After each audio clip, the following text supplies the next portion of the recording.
na verdade, se os senhores bem o apreenderem, ele nas suas entrelinhas, ou na sua parte final, ele traz um pouco dessa ideia no artigo 283. Quando veda, e este artigo está em complementação àquele outro, que diz que toda interpretação do Código há de primar pela valorização da moral e da disciplina, quando veda na definição e qualificação de infrações, as decisões por analogia e a aplicação subsidiária da legislação não desportiva. Como compactuar com esta previsão se a matriz do Código é de direito penal? Como criar conceitos próprios se todos aqueles que temos no nosso CBJD são importados da ciência penal? Portanto, o Código, na verdade, ele já nos dá essa luz, mas infelizmente no seu corpo não foi desenvolvido um conceitual próprio para as modalidades desportivas. E esse é o grande desafio que hoje temos nos estudos e também em qualquer curso de direito desportivo.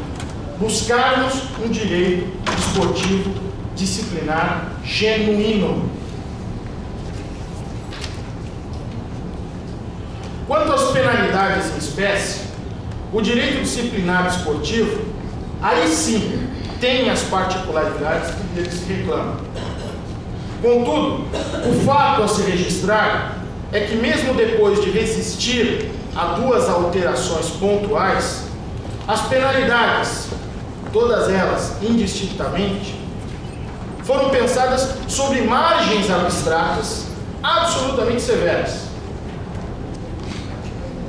desapegadas, inclusive, da nossa realidade, e sem condições aos auditores ou julgadores de poderem flexibilizar a aplicação da própria lei.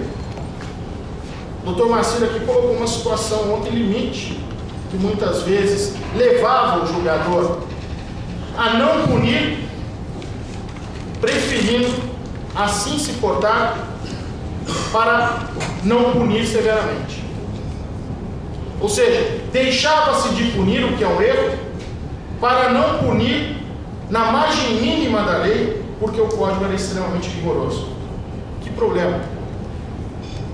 As multas na versão inicial do Código, e aí nenhuma crítica a quem nele trabalhou, mas estavam efetivamente carregadas em margens que, na verdade, eram absolutamente incondizentes com a realidade econômica dos nossos atletas, dos nossos clubes, pensando apenas em alguns realmente que têm uma estrutura, uma capacidade econômica em condições de honrar essas censuras, essas infrações.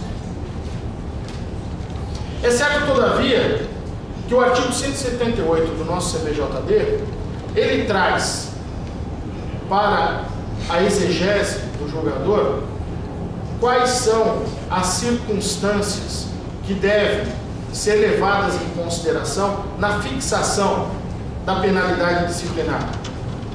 Deve-se ver a gravidade da infração, a sua maior ou menor extensão, os meios que foram empregados na prática desta infração disciplinar, os motivos determinantes, os antecedentes desportivos do infrator e as circunstâncias agravantes e atenuantes. É todo esse caldo, este roteiro, este catálogo de circunstâncias que vai permitir com que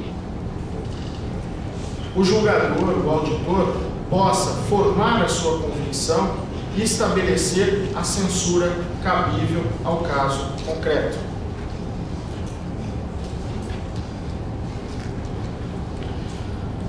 Todavia, e aqui o malveso justamente daquele que pensa com a cabeça do direito penal, mas se pensamos com a cabeça do direito penal num código disciplinar, por que então não ter previsto institutos que, na verdade, serviriam para atenuar muitas dessas infrações ou dessas penalidades, através, por exemplo, da contemplação de institutos como o perdão judicial. Muitas vezes, a prática de uma determinada infração, ela causa tantos problemas ao infrator que a própria censura, na verdade, já não se presta a trazer qualquer efeito pedagógico a ele, já é bastante para penalizá-lo por si só. Por que então, se temos um código, e agora aqui fazendo o raciocínio inverso, nós estamos buscando um direito desportivo disciplinar genuíno, mas por que não então, se pensamos nessa matriz de direito penal, não temos contemplado um instituto como o perdão judicial? Ou mesmo a possibilidade de se reconhecer a insignificância da conduta.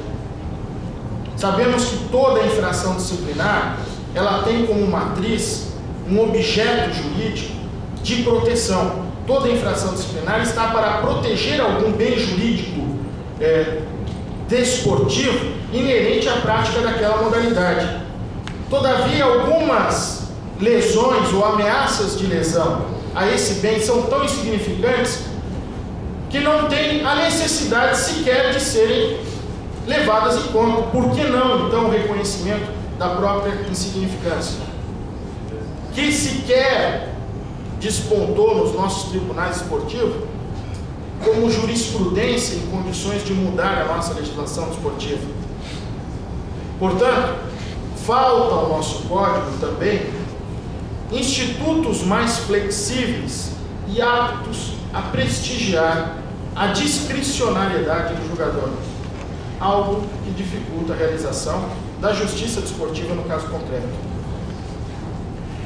Louve-se, porém, e já como efeito ou produto da revisão do código, da revisão pontual da primeira versão do código, da possibilidade de conversão de algumas penalidades em medidas de interesse social.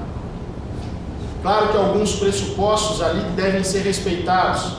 O cumprimento de metade da pena, mas não há nenhuma distinção, por exemplo, tratando igual situações diferentes, de maneira igual situações diferentes, entre o primário e o reincidente.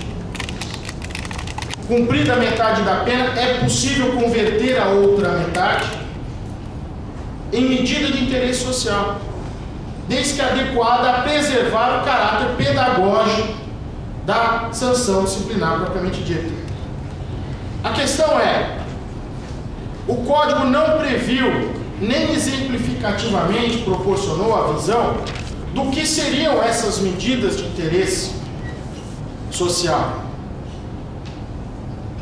E os tribunais desportivos, por sua conta, sem grandes novidades, acabaram recorrendo àqueles expedientes que também acontecem na justiça comum, principalmente nos juizados especiais criminais, em se estabelecer para o infrator cestas básicas. E aí, seja com a finalidade pedagógica, seja no direito penal propriamente dito, com a finalidade censória de repressão, cesta básica não atinge finalidade alguma. Para mim, portanto, uma outra crítica à legislação aí vigente é a necessidade de melhor discriminar essas medidas de interesse social.